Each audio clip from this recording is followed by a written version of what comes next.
Okay, today we're going to show you and explain to you the difference between the leg presses and which one's best for knee rehab. So you can see this one here. This is what I call like a 45-degree leg press, or like an incline press, going up an incline. The thing about this press is this is an open chain machine. Now I'm going to tell you about open chain versus closed chain machine, which is this one over here. Now, in my view, the best machine for rehab is a closed chain machine, okay, not an open chain machine. The open chain machines are great for building strength, building size, for your glutes and quads and hammies, awesome. But for rehab, the better choice is going for a closed chain machine. I'll show you why. Come over here. So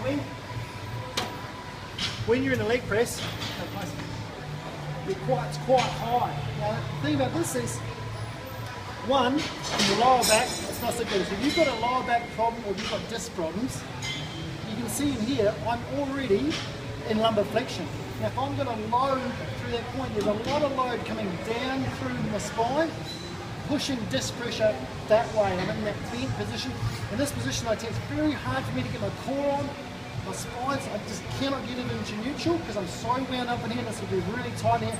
You're going to really struggle to get neutral. So that's one thing. I can't get neutral simply if my core's not on. The discs are in jeopardy. Okay, so that's not great. We're talking about knees, but it's not great for your back anyway. So this press position here, where I push out, I tend to push out with my tummy that way. Okay, and with these ones, people tend to lock and hold it there, and then look at that. The thighs are off, okay, so I need to be always in there, and this point here, it's still not really on, okay, so this is not great for, even if you're doing it one leg, you're going to skew with a little bit of your lower back because the weight down here is quite a lot. So the other thing, because it's an open chain machine, I'm doing shearing forces through my knee, okay, I'm pushing away, okay, pushing away rather than my body moving, so there's a lot more shearing forces through this machine than there is through that. Now, if your knee is fine, awesome for leg building and muscle strength. So the great exercise, but for rehab, let's go to the other machine. Let's come down to this one. So this one here is closed chain. Now, closed chain meaning your feet are fixed and your body's moving relative. With that one, my body was fixed and my feet were moving. All right. So in this machine here, again, much safer. I can keep my back in neutral here. A lot better here. I'm not all squashed up. Even when I get right down over here, I can still maintain some sort of neutral spine because my body is straight back in here. There's no vertical load coming down on me. So with this one, what you can do is you're going to push horizontal. Now the tricks is making sure that your weight is through the heel. Okay, so when you're doing one-legged work, or even if you're doing eccentric work, and you're coming down and pushing up with two, so eccentric loading, down with one, up with two, as you're pushing through the heel. You keep all the foot on, and don't go high, don't go low, come in the middle, hip width apart, and keep that weight through the heel. So when I come down, my weight's more on the heel, and when I drive, I push through the heel.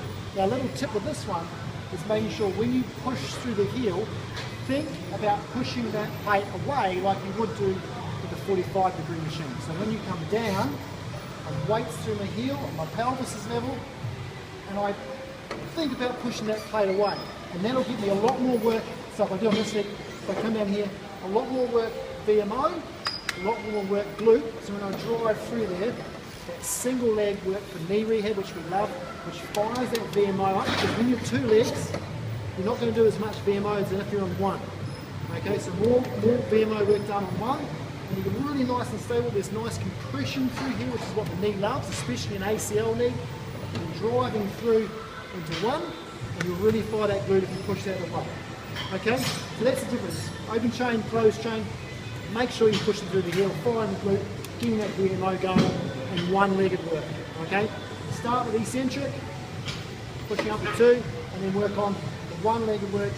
Nice deep range, and driving forward. Last little tip, don't let that knee roll inwards. So you come over here, this knee here, what I don't want you to do is when you come down, think of a line of plane here through your ankle, through your hip. That knee can't then start going this way. Okay, it's got to stay in line here, otherwise you're going to start getting some patellofemoral tracking problems and some pain, and you're not really building strength there. So why that one rolling in is because your glutes are a little weak, or you're letting your hip drop, so you're dropping through there, just like you would do on a one-legged squat.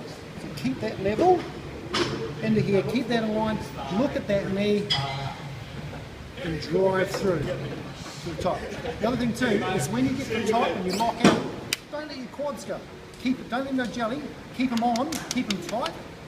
So when you go from lock position to unlock, you've got muscle control. A lot of people get injured because they're going from a lock position, they're using the back knee to lock it, and then they go bang, DMO on. So you want to make sure it's on, so when you release, the control's there from that little bit of movement from 0 to 30 degrees. You want this switching on so you're nicely supported through there. Okay? That's it.